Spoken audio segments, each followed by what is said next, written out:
افغانستان لپاره څومره ګټور دی. دلته څو رقمه غویان تاسو لرئ؟ 1200 کیلوګرام. 1200 کیلوګرامه، ماشاءالله. زوی دلته پیدا شوی، هغه افغانی شنو. یو غوی نه تقریبا 900 بچي راوړل کېږي په یو انسان، حالان کې په طبیعي شکل صرف یو غوا القا کېږي.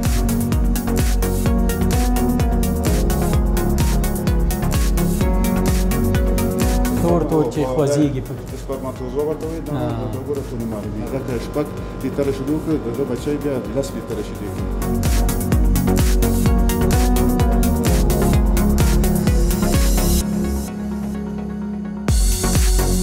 غوا چې غوایمه شو، تکنیشن ته اطلاع ورکوي، هغه ځي یا کور ته یا خپل سټیشن.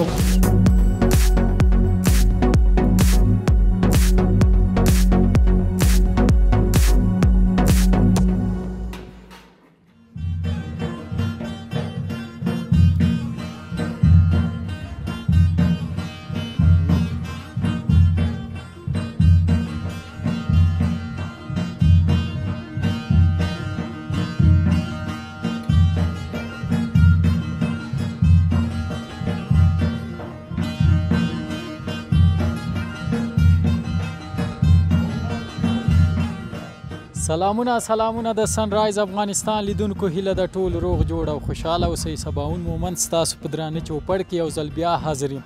لیدونکو، راغلی یم د غویانو یو ستر فارم ته. دا روزنیز ستر فارم دی، نو دلته کوم پروسس او کومه روزنه چې ترسره کیږي په دې خپرونه کې به یې وګورو، معلومات به ترلاسه کړو. ماشاءالله غټ غویان دي. دغه غویی چې ګورئ نو تقریبا ما چې دلته د دې کارکوونکو څخه د دې مرکز پوښتنه وکړه، د دوی په وینا چې د دغې غویي وزن تقریبا 1200 کیلو دی. 1200 کیلو ډیر وزن دی او ماشاءالله نو قدم زمانه جګ دی. زه به ډېرې خبرې نه کوم، راځئ دلته به وګورو چې څو رقمه نسلونه غویان دي او دغه فارم د څه لپاره جوړ شوی دی، کارونه یې څه دي او د افغانستان لپاره څومره ګټور دی. ملتیا مو.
مشي رئیس صاحب، جوړې په خیر، صحت مو ښه دی؟ ژوندی اوسئ، تاسو ښه یاست؟ په خیر. زما نوم ډاکټر احمد رسول ده، مسؤل د کمپاوند نسلګیري. 1230 کالو راهیسې دا مرکز جوړ شوی ده او په دې وروستیو کې تقریبا 15 کال مخکې د فرانسې د دفتر په همکاري دا بیرته ورغول شو او په ډېر عصري توګه دا موږ ته هغه شو فعال شو. یوازې تاسو سره غویان دي که غواګانې هم شته؟ صرف دلته دا مرکز کې غویان دي. دلته غویان دي یوازې. دوی نه نسل اخلو، په ټول افغانستان کې موږ د دې سپرمونه لیږو. اصلي هدف زموږ د نسل اصلاح کول دي، یعنې دا وطني نسلونه موږ غواړو چې اصلاح کړو او تولید یې لوړ کړو. دا اصلاح یعنې ستاسو هدف څه دی؟ ګټه یې څه ده؟ ګټه یې دا د اصلاح چې شودې کچه لوړېږي. مثلا وطني یا محلي غواګانې 3 تر 4 لیتره پورې شودې کوي، مالدار ساتي هماغه مصرف کوي مګر تولید کم ده. موږ غواړو چې د تولید زیات کړو. مثلا اول جنریشن کې که غوا 4 لیتره شودې کوي، اول جنریشن کې کېدای شي 8 یا 10 لیتره پورې دا لوړ شي. همدغه تر 5م جنریشن پورې تقریبا هر غوایي 10 لیتره یا 40 لیتره شودې کوي هر غوا. بالکل، ډېر ښه ډېر ښه. دا خو ډېر ښه کار دی او واقعا چې خدمت دی. دلته څو رقمه غویان تاسو لرئ؟ فعلا 2 نسله غوایان دلته لرو. کوم او دغه کوم ډول دی دلته چې ولاړ دی؟ فریز ده، دغه هولشتاین فریز نسلونه دي. دا ډېر د شیدو په حساب ډېر لوړه شیدې کوي هغه نسلونه. مثلا د 9000 لیتر پورې نیولی تر 12000 لیتر پورې شیدې کوي په یو دوره د لاکتیشن کې، یعنې 305 ورځو کې. سمه ده، مننه. او دغه وزن دغه غوایي مو هولشتاین فریز نسل ده. ښه لږ به نږدې ورشو چې دوستان یې صحیح وګوري. د دې ژوندی وزن 1200 کیلوګرامه ده. 1200 کیلوګرام. 1200 کیلوګرامه، ماشاءالله. نسل تاسو د کوم ځای نه راوستی یا همدلته ستر شوی دی؟ فرانسې نه راوړی. فرانسې نه هم راوړی دی. او دغه غویی چې اوس مهال دلته ولاړ دی دا دلته زیږېدلی که نه فرانسه؟ نه فرانسه کې زیږېدلی، دا د 6 میاشتو چې موږ راوستی. ښه د 6 میاشتو. اوس د 8 کلو ده. دلته افغانستان کې د دې نسلونه اوس شته یا هغه سره شته اوس مهال؟ اوس فعلا شته. د هغه د دې زوی هلته د دې زوی شته دی؟ زوی کومه دی؟ هغه ده. راځئ دوستانو چې زوی وګورو چې د دې زوی دلته پیدا شوی. هغه افغانی شو نو؟ افغانی شو، هغه د 4 کلو ده. ښه د 4 کلو دی. او پلار یې 8 کلن دی. پلار یې 8 کلن دی او زوی 4 کلن دی. تاسو راځئ دوستانو چې دا زوی وګورو چې دا 4 کلن زوی څومره دی. پلار ته ورته ده. دا زوی بیخي خپل پلار ته شوی دی. بیخي اصلاح شوی ده. ماشاءالله. 5 ماشاءالله. وزن کې مخ خپل پلار ته شوی. وزن د دې فعلا 900 کیلوګرامه. 900 کیلوګرامه دی. دا چې ماته کلن شي 1200 کیلوګرامه شاوخوا ته رسیږي. ماشاءالله ډېر ښه. دلته ډېر وزن 1200 کیلوګرامه دی که د دې نه هم ډېر وزن؟ د دې نه هم ډېر و، خو هغه هم ایکسپایر شو، هغه هم خرڅ کړ. تر 1500 کیلوګرام موږ دلته غوایي درلود. 1500 کیلوګرامه، ډېر ښه. او بل کوم نسل دی؟ بل جرسي ده. دغه جرسي دا جرسي خو امریکا کې دی زما په نظر، یو ایالت. هغه منشأ یې نیو جرسي ده. نیو جرسي. ځینو ډاکومنټریانو کې داسې غویان لیدلي دي دوستانو به هم وړه نسلونو دپاره د دې سپن موږ کاروو. مثلا کونړي نسلو دپاره، وطني نسلونو دپاره د دې سپن کوو، ځکه د دې جسامت یې وړه ده او د کونړي غواګانو نسل وړه ده. که هغه د هولشتاین اسپرمونه په وطني یا کونړي کې مونږ هغه کو استعمال کو، بیا د لنګون په وخت کې ډېر مشکلات ویني. مثلا د هغې د یو ورځني خوسکي وزن تقریبا 55-60 کیلو وزن راځي اوله لنګون کې. دې غویانو ته تاسو خاص خواړه ورکوئ؟ بله هو، دا نظر په لایې د خوراکه مونږ خاص خواړه دوی ته ورکوو. مثلا په ژمي کې یو رقم جیره ده ورته ورکوو، په اوړي کې بل رقم جیره ده ورکوو چې تاسو هغه ده. یو غویی څومره مصرف لري د خوراک له اړخه د ورځې مثلا؟ د ورځې تقریبا 3.5 تر 400 افغاني پورې مصرف لري. 3.5-400 افغانۍ د ورځې مصرف لري د خوراک له اړخه یو غویی. یو غویی هو، ځکه مونږ دې ته کانسنټریټ ورکوو، ګازرې ورکوو، وچ بوس ورکوو، بیده ورکوو، نو هګۍ ورکوو. غویی نه هر غویي ته مونږ د ورځې 15 دانې هګۍ. سمه ده. انشاءالله دوستانو تاسو ته به یې مونږ په تصویري بڼه در وښودو چې کوم خوراکونه دې غویانو ته ورکول کېږي. او په هفته کې مونږ د دغه غویانو نه 2 ځلې مواد اخلو. 2 ځلې مواد سپرمګیري کوو. زیاتره خلک به وایي چې مواد اخلي. اوس تاسو دغه موضوع هم له دوستانو سره په خلص ډول شریکه کوي چې دلته تاسو کوم ډول پروسس ترسره کوئ او مونږ به په تصویري بڼه هم لیدونکو ته وښیو. په اوله کې خو مونږ دغه هر غوایي نه چې سپرمګیري کوو، اول ورته اکسرسایز یا گردش ورکوي سبایی وختي. البته یه شی باید ونه خوري غوایي، ورزش ورکوي چې سم سپرم ورکړي. بیا بالا ورزش هلته انتقالیږي سالون سپرمګیري ته. سالون سپرمګیري کې بیا هغه د تاسو تصویرونه واخیسته چې هلته تراوا ده او کټل کراش ورته وایي. هلته یو غوایي درو، بل غوایي ځي. بیا مخکې له دې چې هغه وکړو سپرمګیري وکړو، واجن مصنوعي یا فرج مصنوعي ورته آماده کیږي عینا طبیعي فرج کنه بیا بل هغې چې دوی شارټ کو مواد ورکړه لابراتوار ته انتقالیږي هلته معاینات کیږي یعنی په طبیعي شکل د یو غوایي چې یو شارټ کې یو غوای القا کیږي او په مصنوعي شکل مونږ چې ډېر ځای نه مواد اخلو هغه نور پروسس ورسره هغه کیږي نور مواد ورسره ګډېږي یعنی یو غوایي نه تقریبا 900 تر 1000 غوا القا کولی شو ماشاءالله ډېر یعنی د یو غوایي نه تقریبا 900 بچي راځي راوړل کیږي په یو انسان حالان کې په طبیعي شکل صرف یو غوا القا کیږي د دې ګټه هم دا ده چې د بالکل ډېر استفاده د یو غوایي نه ډېر استفاده مونږ کولی شو یعنی په ټول د هغه کې سپمګري کې د یو غوایي نه مونږ کولی شو چې 100,000 یا 10,000 غواګانې القا کړو ماشاءالله یو غوایي ډېر نه یعنی دا هم یوه مرسته د هغه مالدارانو سره چې غواګانې لري خو غویان نه لري بله تاسو ورته همدا ډوز ورکوئ بس بچي راوړلی شي ځکه اوس یو مالدار که غوایي وساتي صرف یو غوا دپاره غوایي وساتي هغې ته ډېر قیمته تمامېږي نو دا ډېر ارزانه ده په هر کلي بانډو کې هر ولسوالۍ کې هر ولایت کې زموږ تکنیشنان شته غوا چې غوایمه شو تکنیشن ته اطلاع ورکوي هغه ځي یا کور ته یا خپل اسټیشن ورته القا تطبیقوي رئیس صاحب که دا راته ووایي چې دغه د یو غویي عمر تقریبا څو کلونه د غوایي عمر خو زیات ده تقریبا بیا اقتصادي عمر یې تر 8 کالو پورې 8 کالو شاوخوا تر 8 کالو پورې ښه سپرم ورکوي ښه سپرم ورکوي دا د سپرماتوزو هغه یې ده که بیا کله سپرم ورنه کوي یا کیفیت د سپرم یې خراب شو مونږ بیا د فارم نه خشره کوو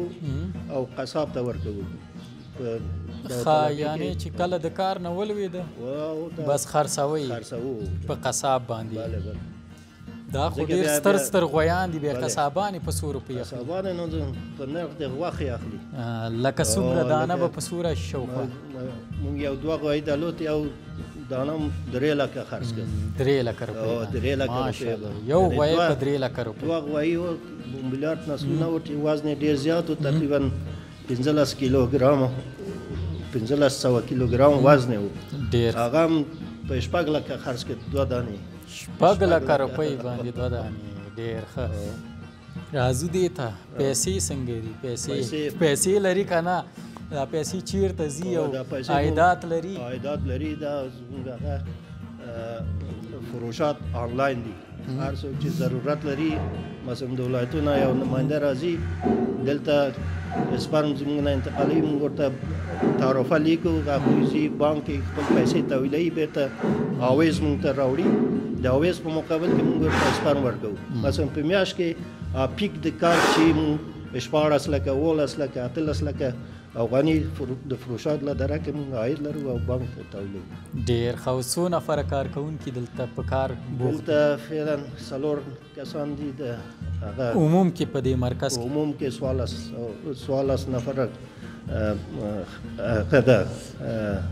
خدماتي پرسونل ده او تخنیکي پرسونل ډیره زیاته مننه کور ودان رئیس صاحب زه به ورشم لابراتوار ته هلته به هم معلومات ترلاسه کړو او له تاسو ډیره زیاته مننه کور ودان خیر اوسئ دوستانو ملتیا مو کړئ تاسو یو څو انځورونه وګورئ زه به لابراتوار ته ورشم هلته به وګورو چې کوم پروسس ترسره کیږي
ډاکټر عبدالقاهر ده، مسؤل د لابراتوار د پروسس سپرم. او دلته کله چې مثلا دغه هلته سپرمګیري کېږي، موږ ته سپرم راځي سمپل، او دلته د اول هغه په میکروسکوپ کې ګورو چې مثلا فعالیت یې څومره ده، چې مثلا که فعال وي د قناعت وړ وي هغه بیا پروسس کوو. په اول دفعه کې دلته ماشین ده سپیکټروفوټومتر ده، دا غلظت د سپرم معلوموي. موږ 4 مایکرونه سپرم د 4 سی سی سودیم کلوراید سره دلته ږدو او دا غلظت یې ښیي، تعداد دوز ښیي او څومره دایلیشن باید پکې ګډ شي دا ښیي. اوله چې موږ سمپل موږ ته راځي اوله معاینه کوو، که مثلا د 90% نه زیات فعال و موږ دغه پروسس کوو، که نه نو بیا نه کوو. او د دې سکرین په اړه هم دوستانو ته دا سکرین د میکروسکوپ سکرین ده چې سپرم ښکاري او ډېر ښه ښکاري. تاسو ګورئ دا سپرم دی، یعنې دا تور چې خوځېږي پکې سپرماتوزوا ورته وایي، دا ګوره ټولې معلومېږي. او دلته چې مطمئن شو چې فعالیت لري بیا پروسس کوو. څومره سپرم یې په دې کې تاسو ته معلومات؟ هلته خو ماشین ښیي، مثلا په 1 سی سی کې د 1.5 میلیارده سپرماتوزوا په 1 سی سی کې د غویانو کې. سمه ده ډاکټر صاحب، مننه. له دې وروسته بیا هو دلته هماغه تعداد چې هغه ماشین د سپیکټروفوټومتر موږ ته ویله چې مثلا 300 یا 400 دوزه جوړېږي، په هماغه په تعداد دلته ماشین د اتومات 400 دانې دلته قیدوو او نمبر د غوایي او موقعیت د کابل او تاریخ په استامپ کې لیکو او دلته پرنټ کوو. دا چې پرنټ شو بیا دغه د ماشین ته راځو پرکاري او پرس، او دلته هغه سپرم چې سپیکټروفوټومتر ویلو چې مثلا دومره 50 سی سی یا 100 سی سی دایلیشن پکې ګډ کړه، هغه مې پکې ګډ کړي دي او دلته راوړي دي، او دا اوس دلته پروسس کېږي چې مثلا دا دلته کلیر وایي 100 دانې استرا پکې راځي، دا دلته ږدي، دلته فیلینګ یا پرکاري کوي او دلته پرس کوي. دا چې خلاص شو بیا دلته په رک کې موږ دا بېرته خالي کوو، په نور اخلو. بیا وروسته دلته چې ټول پوره شو 40 دانې دي، 40 یعنې 2400 دانې په عین زمان کېدای شي چې منجمد شي. او دا کابین ده، کابین مثبت 4 درجه مثلا دلته موږ ساتو، پروسه چې ختم 3 ساعته نور پکې ږدو چې ښه مثبت 4 شي، ځکه چې اوس چې موږ راوړې ده دا خو 30 درجې دي د هغه نه د غوی نه چې موږ اخلو. ورو ورو کته کېږي 25 ته راځي، 20 ته راځي، او دلته مثلا اوس فعلا 15 درجې به وي. دا مثبت 4 شوی نه ده، مثبت 4 که نه. اوس یو 3 ساعته موږ دلته ږدو چې دا مکملا مثبت 4 شي. هغه وروسته هغه بل ماشین چې هغه ته انتقالوو. د دې قیمتونه بیا په څو دي د دې یو ډوز؟ او دا خو داسې د دولتي حساب ده، دلته موږ د متمد په جمع قیدوو، دا خپله وزارت پخوا دا نرخ یې ټاکلې ده. موږ 2 رقم غویان لرو، یو خارجي دی او داخلي. خارجي داخلي په دې نه معنا ده چې موږ وطني نسلو، اما خارجي دی چې دلته روزل شوي دي، هغه ته موږ داخلي وایو. یو غوی لرو چې د خارج نه راوړی د عالم نه، هغه 80 روپۍ دی دوز، او موږ داخلي چې ورته وایو 60 روپۍ. او دلته تکنیشن د دې ځای نه اخلي، سیستم د تعرفې دي، موږ ورته تعرفه ورکوو، پیسې په بانک کې تحویلوي، بېرته راځي. د خپل سپرمونه په کانتینر، خاص کانتینرونه دي چې ترموز موږ ورته کانتینر وایو، زموږ د القای مصنوعي په مسله کې کانتینر ده. ترموز غوندې ده، نایتروجن د نایتروجن منفي 1.9 درجې نایتروجن پکې شته، هماغه کې انتقالېږي. ډېره مننه ډاکټر صاحب. که دا راته ووایي چې ګټه او هدف د دې لابراتوار څه شی دی؟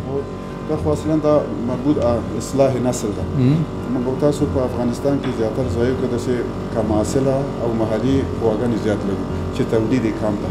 مثلا خلک زحمت باسي، کور کې ورسره مصروف ده، خو تولید ډېر کم دی. دغه خاطره موږ دا اصلاح شده غویان دلته لرو. مثلا دا سپرمونه، دا ستنې چې مثلا هر چېرته لیږو دغه غواګانې القا کېږي، بیا هغه نتیجه مثلا هغه که 6 لیتره شیدو کړه، دغه بچی بیا 10 لیتره شیدې کوي. دا اصلا د اصلاح نسل دپاره ده، دا اقتصاد مالدار جګوي، اقتصاد د وطن جګوي. مثلا دا ډېر اصلا ګټې په دې کې ده، ځکه چې زموږ داسې خلک ډېر بېوزله او غریب خلک دي. مثلا یو غوا ساتي، غذا ورته ورکوي، مثلا کور یې بند کړی ده، بیا تولید یې دومره قناعت بخش نه ده. اوس دا اصل شده اوس موږ اصلاح شده، موږ 28 ولایتو کې مثلا فعالیت لرو، د سپرمونه لیږو، تقریبا تولید یې تر 15 لیتره پورې زیات شوی ده. ډېره زیاته مننه ډاکټر صاحب، کور ودان خیر اوسي. دوستانو هیله ده دا خپرونه مو د پام وړ ګرځېدلې وي. تر بیا چې زه ستاسو په درانه چوپړ کې حاضرېږم، تاسو په لوی او مهربانه خدای سپارم. الله مل شه، د خدای په امان.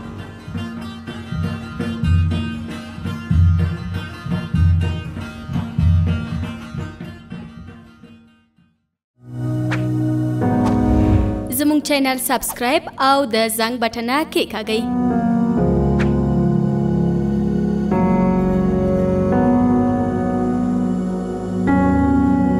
له ښکلې ویډیوګانو څخه خوند واخلئ.